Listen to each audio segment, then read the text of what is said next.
Um, there's something really, I can't describe it, I like it, and it's lacking now on some of the buildings that we're doing. The buildings we have a boldness, you can look at the pictures on the wall and you saw the slides. They have the big items, they don't yet have the small ones in them. Now Cesar had the great red tile floor at the Pacific Design Center. It's got big color. It does not yet have all of the nuance that the old buildings had, but they had, Christ, they had hundreds of years to develop this so that even the most ordinary pedestrian group of 7 architects could produce something worthwhile. I think it should be recognized we're out into a new area and trying to express really a design aesthetic that just started, 50 years ago, 60, it's debatable. So forgive us our lack of nuance yet. We're looking for the big things.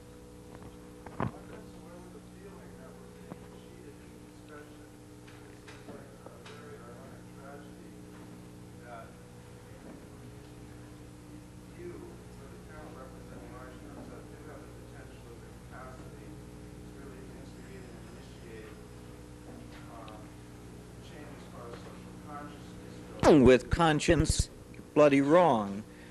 The question comes in as to the earliest one that came up, social responsibility, our role. I think, in a way, it's not that these aren't concerns, but how much role, are you asking the right people? Are we really, as you envision us, powerful arbiters of design or some damn thing?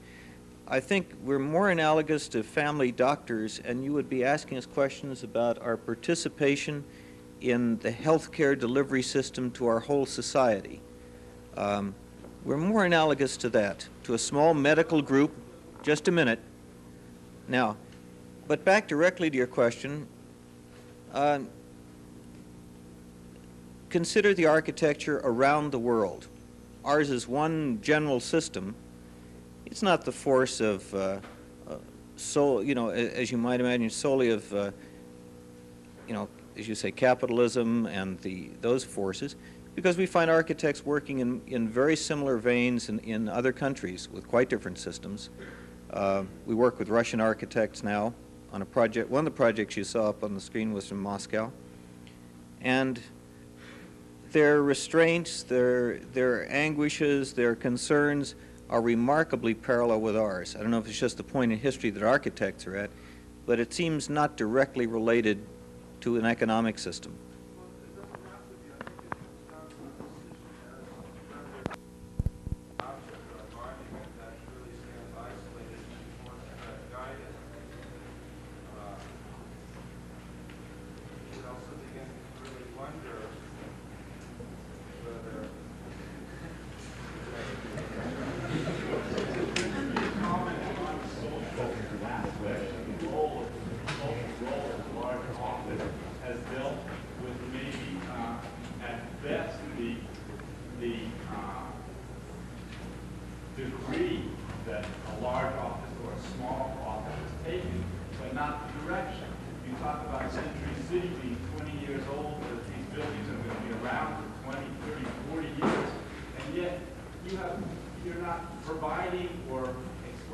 Visual and the addition of knowledge in a particular field, in painting or in writing. It's not a major social damage if a picture gets done or a play gets written or a book gets written. One of the problems in architecture that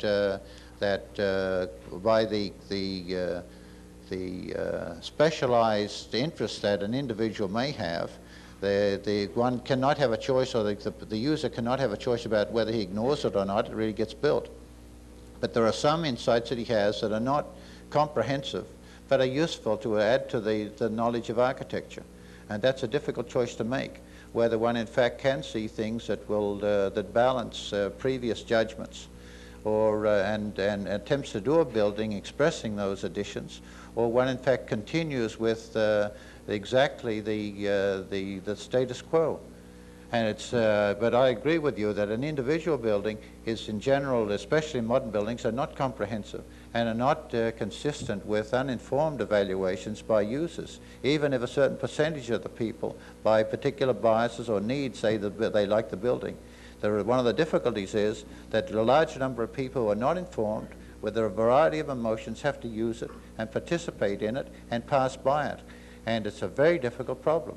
In fact, I would say in general, architects are not solving it.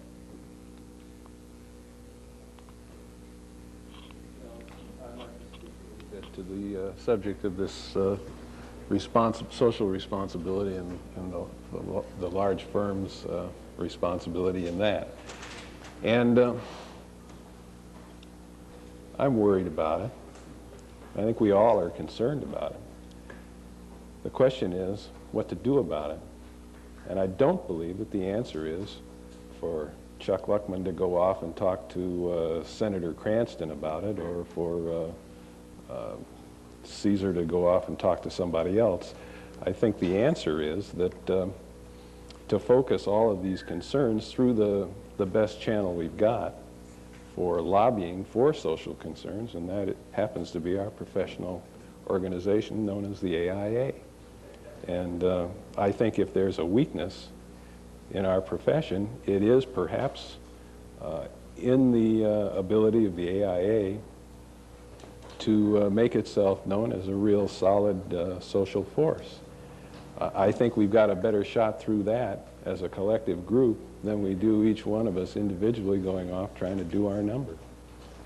I think there's other ways to go lobbying about social issues into the AIA. I think every office has a sort of mechanics to do that. And I think that, I mean, I'll try to phrase this that sort of deals with sort of the discussion that's been going on about social responsibility and the design that is what the panel is about in all their work. And that if you look at sort of utopias, like beginning 1800s, I think an idea sort of changed from utopian societies being set up and an architecture to follow that, to an idea where the architecture was evolved to create some sort of social utopia. Now that's a strange shift, and it's beginning to say that architecture can decide a social condition. Now I think that idea has been dropped a lot, and it's not being shown in your work. I mean, I don't think anybody here is claiming that their architecture can decide some sort of social circumstances. But on the other hand, there are not any steps being taken to just raise issues. I mean, it's gone from, dictating some sort of social conditions to really not even raising issues. And issues can be raised in any office. They don't have to be done through any sort of lobbying. They can just be done and call it R&D inside each office. I'm interested in what you're saying, but I do not understand what you mean by raising issues. I mean, instead of, I think you said earlier, instead of just solving problems, I mean, you can take a building and you can get a lot of people just to make the circulation work and the doors open on that way. But there's something else about questioning what the building's about, and just by bringing up an issue, bringing up what it's about. Since you were, when Victor Gruen was really involved with Gruen Associates, I think he took that role, at that time. I think it was one of the few firms coming out of the early 50s who really, at least the leader of the firm, took a socially responsible position, and spoke out on many of those issues.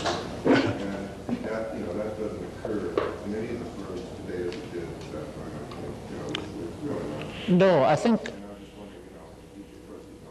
actually, no, I think there has been a substantial change in the social milieu that the architect works. There was tremendous change in our society after the Second World War. Our country found itself in a new economic position, in a new international relationship to other countries, and technology that existed. We were after a depression and actually in a very long boom that lasted for over 20 years, an economic and financial boom. And new forms were being developed. And society at large were questioning how the course of cities would work and how shopping would take place and how people would move. And it was very receptive to the ideas and suggestions of architects.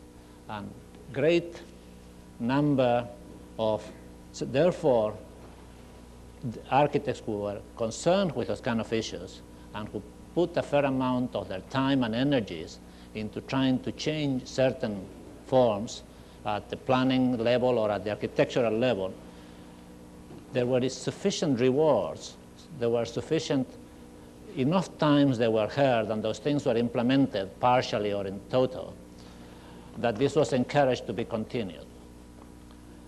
We have continued trying to do so in our firm, but the results have been dismal. In the last 15 years or so, although the economy has been indeed booming, but the pieces seem to have fallen into place. Everybody seems to know, at least the mechanisms that are in charge of deciding how people shop, or the shoppers themselves have established certain norms that nobody wants to touch that.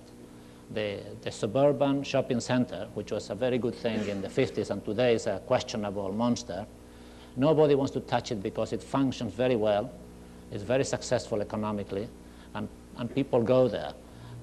Any suggestions of changes of improvements are listened to very carefully and respectfully and never implemented in any substantial changes of organization. In site planning, we have been involved in, as a firm, not I personally much, but as a firm, in the planning of the course of many American cities up until now.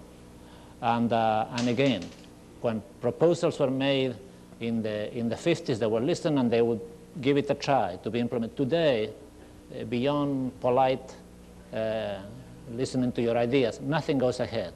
And this sets a considerable discouragement in the kind of participation that the architect can take in this role. The social change has been phenomenal. There has been a crystallization of a number of attitudes and social attitudes in general. This is not just the so-called establishment. We find exactly the same kinds of attitudes when we are dealing with citizens groups. There is a very clear, people are much more able to defend their interests today, and this is very good. But it's a defense of interest and not a trying to risk things that we already have for a change. And any substantial change implies a risk, and somebody may lose something. And nobody seems to have been willing to risk losing anything. I think, too, there's one thing it's very hard to design for, and that's a maybe. It's well enough to stand, and say, everyone knows the automobile is a dinosaur. Well, you may know the automobile is a dinosaur, and there are thousands of shades of opinion about this. Now, I don't think we would want, there are developers around who don't think architects are qualified to design a restroom, and yet tonight we're being asked to shape all of society. I think that's, to finish, I think, too, look to the conflicts. If there are conflicts within, look at the conflicts within two questions which you posed to Cesar Pelli.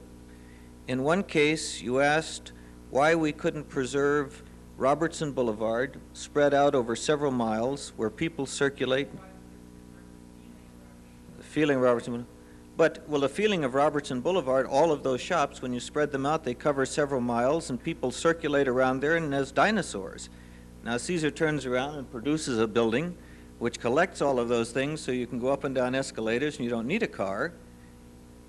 And now that's kind of cold and machine-like and not the California environment, which is the bloody automobile, which is a dinosaur. So forgive us if we're confused, because I think what we're faced with here is an attempt to respond. What you would like us to really respond to,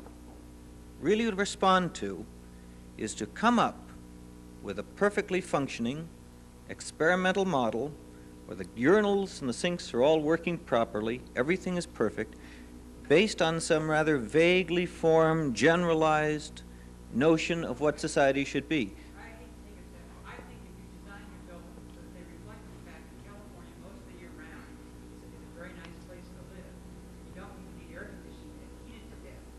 You'd be a lot more socially responsible, and then you're designing architecture which is consistent with the... But what makes you think this isn't happening? You see, there are statements which contain assumptions. Let's not look back 10 years ago, but let's look at the buildings designed today. The only way to get air into a building is not necessarily through an open window. The buildings that we're designing now are so designed that they use outside air at outside air temperature to circulate through the building. The floors are a little too large and too cut up to efficiently just open a window to do so, and to constantly do that in response to whether the outside air temperature is good or bad. So we do. The thing that you want is not just that it be done, but that it be symbolically done, and in this old fashion, so that you can recognize it when it's there. Okay, but please. Okay. I like technology, I like modern, I don't want to go back to generations, none of that. But don't assume, you know, really, I think there are assumptions that because you haven't observed many of the changes, that because the changes may not, or the systems may not express themselves in traditional forms, that somehow we have not kind of responded to energy. You look at a building, I've heard comments that Cesar Pelli has done another one of those damn glass blocks, and why hasn't he been responsive to energy needs? It doesn't make any difference whether the outside is wood or glass. That's not a vision panel that's emitting heat. That's just a surface skin over an insulated backing. But it has the illusion of an all-glass building. Down the street there may be one that looks very similar. That's atrocious for heat gain. So it does call for much more subtle judgments on the part of the viewer. In some cases, it's impossible for him to know. I admit that. It's hard for you to know when you're looking at something which is a sensible response to the environment and to today's needs, or whether you're looking to another set piece that just looks pretty.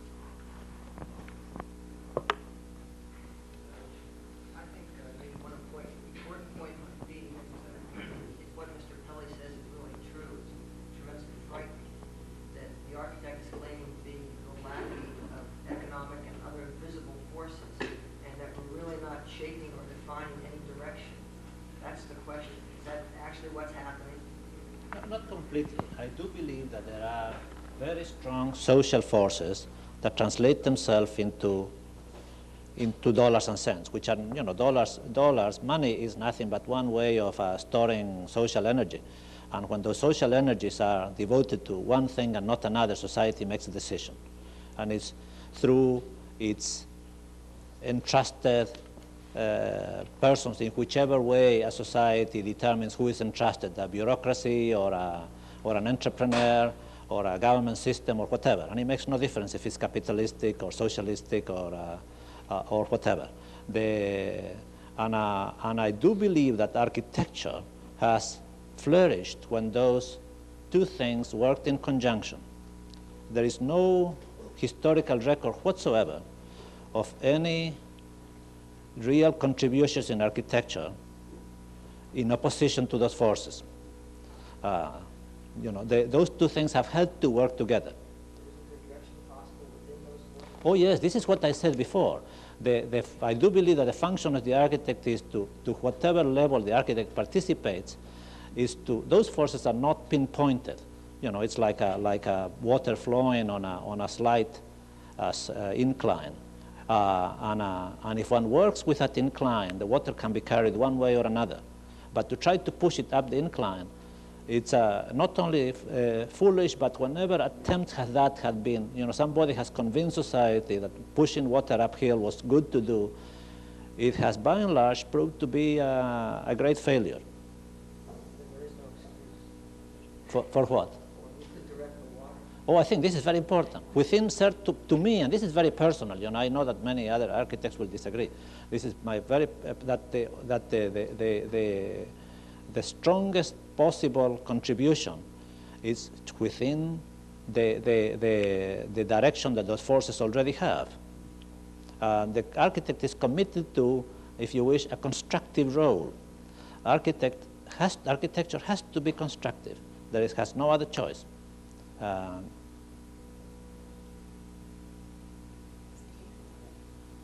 architect in St. Louis, Oscar Newman, was responsible for research and writing a book called Defensible Space. And in it he talks about how housing, certain housing configurations by placement of stairs, entrances, public control of the outdoor space can either encourage or inhibit crime.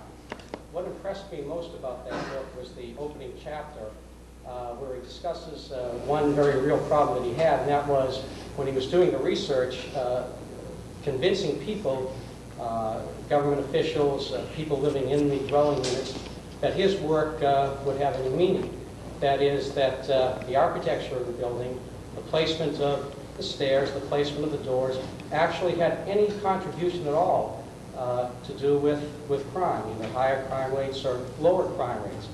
What has disturbed me a little bit in tonight's discussion is that if I were someone to forward this theory, and I was looking to gentlemen on the stage for support, I'm not sure that I would be able to have your support the same way I had to convince certain public officials that anything that I were to do as a designer could encourage or inhibit crime, although he definitely proved that some of these very real and obvious physical factors that we take for granted have very subtle implications. And I'm not sure where No, what's going on tonight. I'm not sure where I think there has been a misunderstanding. I agree completely that to that level, architecture can have not only a very strong influence, but can have a very active role to play. Where I have disagreements, it's with a long-held belief of the masters of modern architecture that architecture could change the moral character of a whole society. And there is where I do not agree. I think we have had enough that architecture has a moral strength. Le Corbusier, when he said architecture or revolution, I choose architecture, he seriously believed that more could be achieved with the design of buildings than with any social revolution. Nobody would share those beliefs today to that degree, but that architecture can, I was just thinking that Tony to myself, he may disagree with me.